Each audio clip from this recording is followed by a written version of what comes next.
Bonjour à tous et bienvenue dans cette nouvelle vidéo. Pour tous ceux qui me connaissent pas, moi c'est Miva Vibe. Je parle de lifestyle et de développement personnel aussi. Parce qu'au final, être la meilleure version de soi-même, ça passe par sa santé physique, son mental, mais aussi son environnement. Et je me donne le défi pour ce mois-ci de faire 5 vidéos par semaine, donc n'hésitez pas à me suivre, il y a beaucoup de vidéos qui vont venir. Alors, aujourd'hui on va parler de confiance en soi. Pourquoi c'est important d'avoir confiance en soi? On parle beaucoup de confiance en soi, mais on oublie pourquoi c'est important. C'est important d'avoir confiance en soi pour son développement professionnel. Effectivement, avoir confiance en soi, ça permet de sortir de sa zone de confort, de faire beaucoup plus, d'arriver à réussir dans sa vie professionnelle, dans ses études. Déjà, il faut savoir qu'il y a beaucoup d'élèves avant d'arriver à des étudiants, beaucoup d'enfants, on va dire, qui ont du mal à réussir dans leurs études à cause de leur confiance en soi. On n'en parle pas beaucoup, mais la confiance en soi peut provoquer un échec scolaire.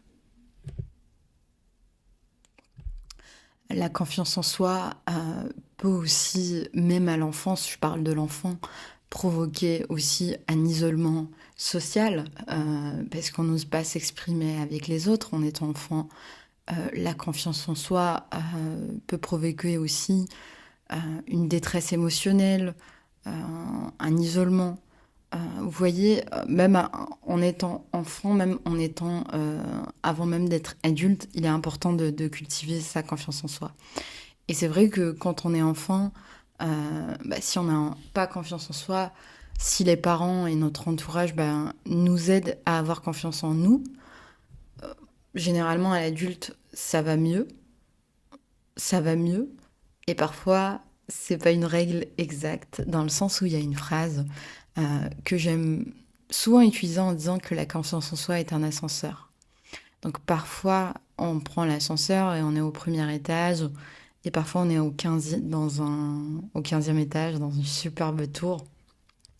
Mais l'ascenseur peut tomber en panne, et on peut se retrouver au zéro, ou même pire, au parking, donc au sous-sol. Et donc juste pour vous dire que la confiance en soi est un ascenseur, donc c'est important de le garder en tête. Et parfois, on a confiance en soi dans la vie. Enfin, on peut avoir un chemin où on a toujours eu confiance en soi et perdre confiance en soi au final, au bout du chemin. Et ce qui est important aussi de retenir, donc on a parlé de l'enfance et de ce que ça peut provoquer, toutes les choses que le manque de confiance en soi peut provoquer à l'enfance, ça va être encore plus puissant quand on est adulte. Combien de personnes n'arrivent pas à trouver de travail parce qu'ils manquent de confiance en soi? J'ai pas les chiffres, j'ai pas les stats. Ça serait intéressant de regarder, mais croyez-moi, il y en a plusieurs. Moi, dans mon entourage, j'ai rencontré plusieurs personnes où j'ai, dans l'entourage de mes amis, des frères à des amis, des sœurs à des amis, qui ont du mal à trouver du travail parce qu'ils n'ont pas confiance en eux. J'ai été manager, j'ai été recruteur, et je peux vous dire que ça joue énormément de ne pas avoir confiance en soi dans un entretien. De ne pas aussi avoir confiance en soi en étant salarié. On n'a pas confiance en soi, donc on a du mal à gérer sa carrière. On ne sait pas se mettre en valeur. Et on attend de son manager d'un manager à ce qu'il nous mette en valeur. On attend à ce que l'équipe nous mette en valeur. Mais c'est pas dans une société capitaliste, dans une société où chacun tire vers soi, croyez-moi. Si vous mettez pas en valeur, si vous croyez pas en vous, personne ne va vous mettre en valeur ou croire en vous. Et sur l'aspect personnel, c'est encore plus puissant. Combien d'adultes ont du mal à avoir des amis? Combien d'adultes ont du mal à sociabiliser, à trouver l'amour, à s'épanouir dans la vie sociale à cause du manque de confiance en soi? Donc, il est vraiment important d'avoir confiance en soi. J'espère que je vous ai convaincu. Et ce que je veux juste insister, à travers ce point, c'est que la confiance en soi, c'est pas inné, d'accord? Il y a peut-être des personnes, je suis pas experte en neuroscience. Il y a peut-être des enfants qui l'ont développé assez tôt en étant bébé, enfin à travers leur enfance, et qui sont su développer et garder cette confiance en soi. Maintenant, il y a des adultes peut-être qui n'ont pas su la développer en étant enfant, ou peut-être qui ont perdu cette confiance en soi avec tous les obstacles de la vie ou avec des choses qui se sont passées durant leur chemin. Néanmoins, à tout moment, on peut retrouver confiance en soi. Et la confiance en soi, c'est le chemin vers l'amour de soi. Ça, c'est important à garder. Ok? Maintenant, comment avoir confiance en soi? Ça, c'est la question ultime. Avoir confiance en soi, euh, déjà, il faut définir qu'est-ce que c'est que la confiance en soi. Peut-être qu'on aurait dû la définir au départ, mais c'est intéressant de la définir au milieu de notre recherche, de notre pourquoi. Je préfère quand même qu'on soit être convaincu que c'est important d'avoir confiance en soi et que c'est en votre portée, que c'est en la portée de tous avant de définir avant de se casser la tête dans les définitions. Alors, la confiance en soi, on parle beaucoup d'alignement dans la confiance en soi. Moi, le premier livre que j'ai lu en développement personnel, Comment avoir confiance en soi, c'était je me rappelle plus, c'était quel livre? Je pense que c'était Comment se faire des amis. C'est un best-seller. Après, je vous le mettrai dans la bio. Mais la confiance en soi, la meilleure définition que j'ai eue à lire, c'est l'alignement entre ce qu'on est et ce qu'on souhaite être. Je m'explique. On dit souvent que c'est important de faire ce qu'on dit. Et plus on fait ce qu'on dit, plus on a confiance en soi. C'est un peu la même chose envers la confiance en un ami. On a confiance en un proche parce qu'il fait ce qu'il dit. Vous avez confiance en quelqu'un, vous allez lui confier l'exécution d'une tâche, parce que quand il dit qu'il va vous aider à faire telle chose, il va le faire, va le faire bien. C'est la même chose avec vous. Vous allez avoir confiance en vous parce que vous savez que vous pouvez atteindre les objectifs que vous vous êtes fixés. Vous savez que vous allez atteindre les rêves que vous aviez en étant enfant. Et c'est cet alignement entre ce que vous souhaitez être, ce que vous souhaitez faire et ce que vous faites qui va faire que vous allez avoir plus ou moins confiance en vous. Et donc, pour avoir confiance en soi, déjà, la première des choses, je pense, c'est vraiment d'avoir de la compassion envers soi-même, de se pardonner par rapport à des échecs, de se pardonner, de ne pas être parfait, de se dire aussi dans la définition que j'avais vue, le meilleur livre que j'ai lu en développement personnel par rapport à la confiance en soi, que dans la vie, c'est un peu paradoxal, on peut pas tous être des Barbie et des Ken d'un point de vue physique. Imaginons si on était tous, en tant que femmes, on ressemblerait tous à des Barbie.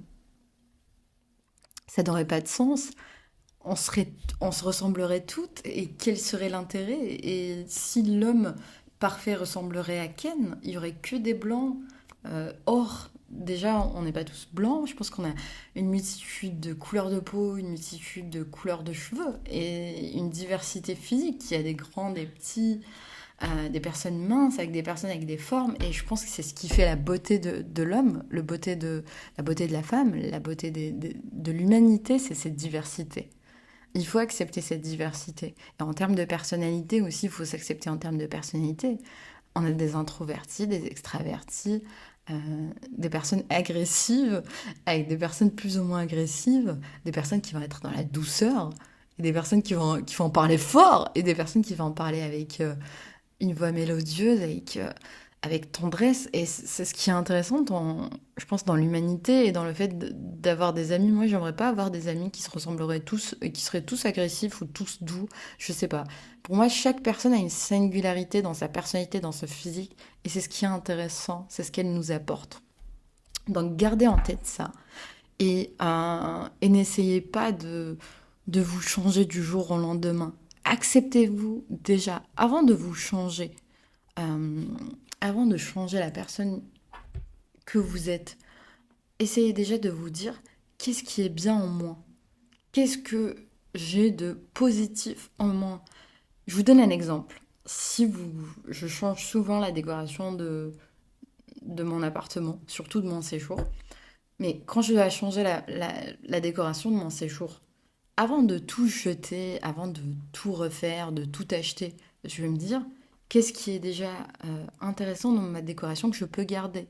Je peux par exemple garder ma table, je peux garder ça. Ah, et ça me fait du bien parce que je me dis, il y a déjà une base, je pars pas de zéro. Et ben en termes de confiance en soi, c'est déjà comme ça. Il faut déjà apprendre à se connaître et apprendre à se connaître.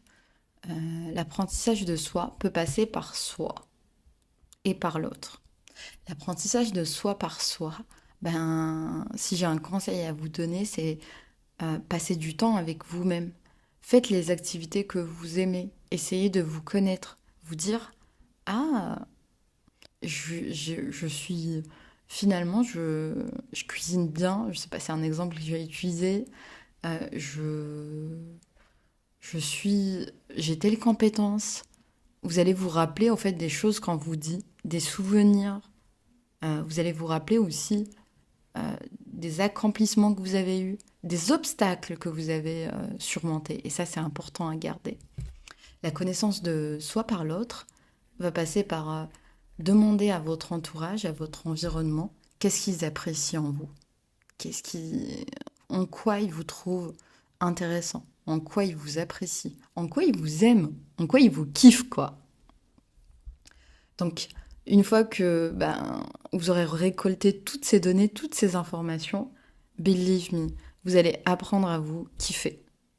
Une fois que vous kiffez, là, et que vous avez accepté les erreurs que vous aviez, il y a aussi une phase importante, c'est d'accepter nos échecs. On a tous des échecs dans la vie. Et il faut prendre du temps pour les accepter. Si on n'accepte pas ces échecs ou ces erreurs, on va être dans un cercle vicieux, en fait. C'est une sorte de tourbillon, on va tourner, tourner, tourner, on va répéter les mêmes échecs et les mêmes erreurs, parce qu'on ne les a pas acceptés. C'est une fois qu'on accepte ces échecs et ces erreurs qu'on va de l'avant, qu'on est en mesure d'adapter un nouveau comportement. Mais tant qu'on n'a pas accepté son ancien comportement, qu'on ne s'est pas pardonné, on ne pourra jamais passer au nouveau comportement. Donc ça, c'est important de, de se kiffer, d'avoir de la compassion pour soi et d'accepter ses échecs. Et après, justement, une fois qu'on s'est nettoyé de toute cette vibe toxique, de toutes ces pensées toxiques, à ce moment-là, on peut enfin passer à l'action en adoptant euh, de nouvelles habitudes qui vont nous aider à être la meilleure version de nous-mêmes. Et on peut se dire sur quoi je peux travailler, qu'est-ce qui va m'aider à être une meilleure version de moi-même dans ce domaine. En fait, l'idée, c'est d'être dans l'amélioration continue. Et plus on est dans l'amélioration continue, plus on prend confiance en nous, parce qu'on voit qu'on fait des actions pour nous améliorer dans tel domaine, et on voit le fruit de cet effort, et en fait, ça renforce la confiance en nous, et ça renforce ce muscle qu'on a de confiance en nous. Et ce qui est important aussi à se dire en termes de confiance en soi, c'est plus on a confiance en nous, plus on développe ce muscle, plus on le travaille et plus on a une résistance à gérer le stress, à gérer les obstacles de la vie.